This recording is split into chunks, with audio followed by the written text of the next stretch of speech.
Welcome back to another episode of Insects for Dummies. Today, we'll be talking about why some insects are making a big buzz in the food industry. Sorry, but today we are talking about entomophagy, or the practice of eating insects. God, please, no! This is not a new practice, but eating insects has never really been the norm in Western cultures due to the preferred meat of cattle and other mammal livestock. The truth is, people have been eating insects for thousands of years, and it's not weird to think that 10,000 years ago, hunters and gatherers relied on insects as a food source, especially in warmer climates. The ancient Romans and Greeks dined on insects, and in Greece, cicadas were considered a delicacy, which has been well documented even by Aristotle. The Old Testament actually encouraged Christians and Jews to eat locusts, beetles, and grasshoppers. Eating insects has long been a common practice for much of the world, but most notably in the tropics.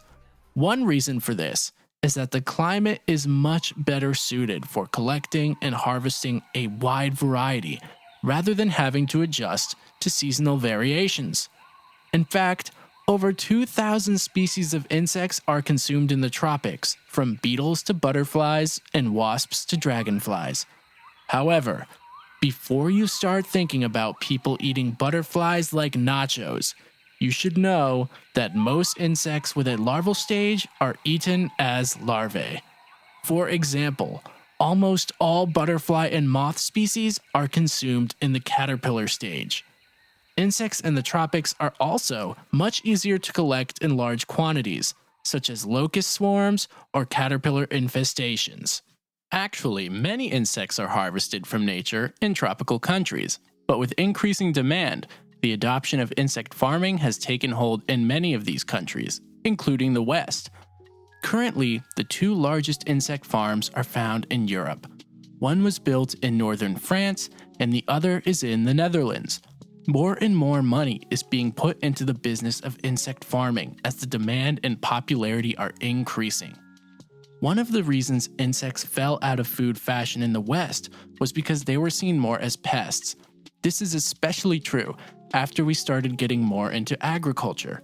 We switched our focus to livestock, and insects became a public enemy. A lot of what we eat is dictated by cultural conditioning as opposed to logistics and nutritional value. For example, in the West, we'll eat shrimp, lobsters, and other arthropods with no problem. And we also eat a lot of pork and oysters, where in other cultures, these are considered dirty. In the West, we mostly only farm insects as a pet food, but this is beginning to change. As mentioned earlier, more and more insect farms and edible insect companies are taking hold in the Western world. And this is because we are getting more environmentally conscious. Let's take a quick look at the shocking benefits both to eating insects as a source of nutrition, but also for environmentally friendly practices. Insects pack a lot of protein for their small size, as well as calcium, omega-3s, and vitamin B12. They also contain a lot of iron and your essential amino acids. Crickets are the world's #1 edible insect, and they provide us with 2 to 3 times more protein by weight than a beef steak. They also contain 180% more iron, as well as high levels of vitamin B12, calcium, potassium, zinc, and a whole bunch of other necessities. Think about it. Crickets offer much more for much less, and that's not even including the lack of space required to raise them. I've actually eaten them before myself, and I did not find their flavor offensive. Of course, you can saute or eat crickets in a variety of ways now that they are becoming more popular. One such method is to use cricket powder. That's right, you can bake cookies, even make pasta using cricket flour. They even sell protein bars. Another cool fact about eating insects is that insect pathogens are different from those found in vertebrates and are generally regarded as harmless because our body functions are so different. Of course, edible insects, like everything, are subject to food safety legislation, and the companies and farms that raise them for food have to comply with the same regulations as everyone else. Eating insects isn't just good for your nutrition. Some of the top reasons for eating more insects are reducing greenhouse gases, reducing food insecurity, reducing deforestation for the sake of cattle farming, and helping with the rising cost of animal protein.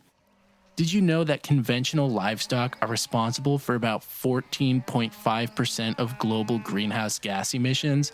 Livestock are also responsible for 2/3 of ammonia emissions, which causes soil and water acidification. Okay, at this point you might be thinking, alright, but what does soil and water acidification even mean?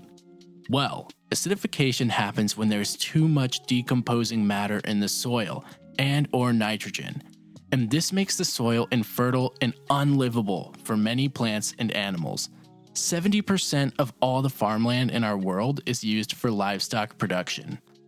I think we might have to get used to seeing insects as a food source in the coming years, and I'm personally okay with that.